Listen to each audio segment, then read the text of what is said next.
Hi friends, आशा करता हूं आप सब बहुत अच्छे होंगे। दोस्तों, आज की कहानी एक हॉस्टल की है।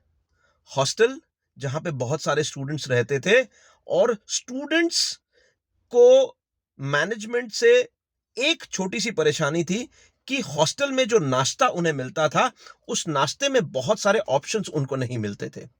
नाश्ते में हर दिन उपमा बनता था। इस चीज को लेकर के स्टूडेंट्स काफी परेशान थे और सारे स्टूडेंट्स में से कुछ स्टूडेंट्स ऐसे भी थे जिन्हें उपमे से कोई परेशानी नहीं थी, जो कि उपमा खाकर के बड़े संतुष्ट थे। करीब करीब 20-22% लोग, यानी 20-22% पीपल वेर सच की उन लोगों को उपमा चलता था, वो खाते थे और आराम से रहते थे और उन्हें कोई ऐतराज नहीं था। लेकिन बाकी के जो 80% लोग थे, 80% people, they were not happy. वो चाहते थे कि नाश्ते में और ऑप्शंस भी होने चाहिए। तो ये बात जब मैनेजमेंट के पास जाकर के पहुंचती है, तो मैनेजमेंट ने ये डिसाइड किया कि क्यों ना एक वोटिंग सिस्टम किया जाए, जहां पे हर किसी इंडिविजुअल की राय ली जाए एंड अकॉर्डिंगली डिसाइड किया जाए कि नाश्ते में क्या बनना चाहिए।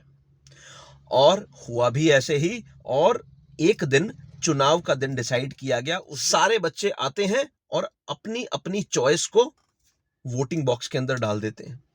स्वाभाविक सी बात है, जो वो 20% लोग, 22% लोग थे जिन्हें उपमा से कोई ऐतराज नहीं था, वो उपमा ही चूज करते हैं क्योंकि उन्हें उपमा पसंद था और वो वोट डाल देते हैं।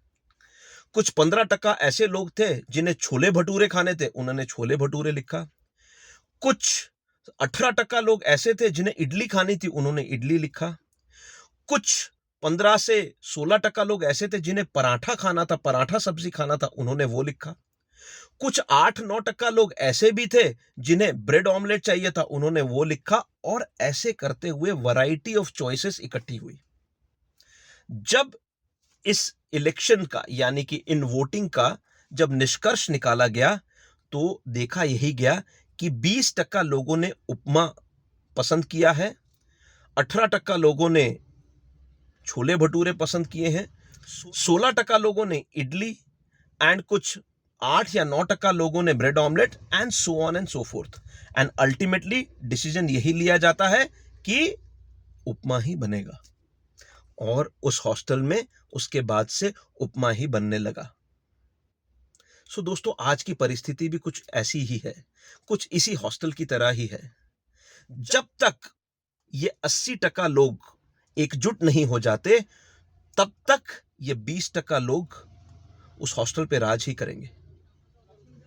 हॉस्टल में अगर कोई नई चीज को लागू कराना है, तो इस 80% लोगों को एकजुट होना पड़ेगा। तब जाकर के वो 20% लोग जो उपमा बनवाते हैं और हॉस्टल की डिसीजंस पे राज करते हैं, तब जाकर के उनका ये राज खत्म होगा। सो दोस्तों, आज देश का हाल भी कुछ ऐसा ही है।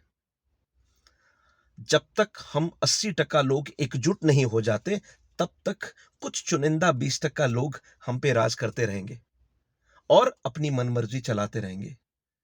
और कहीं ना कहीं हमें पसंद हो या ना पसंद हो, उपमा खाना ही पड़ेगा।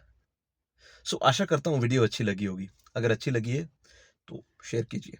Thank you so much for being with me here in this place. Have a great day ahead.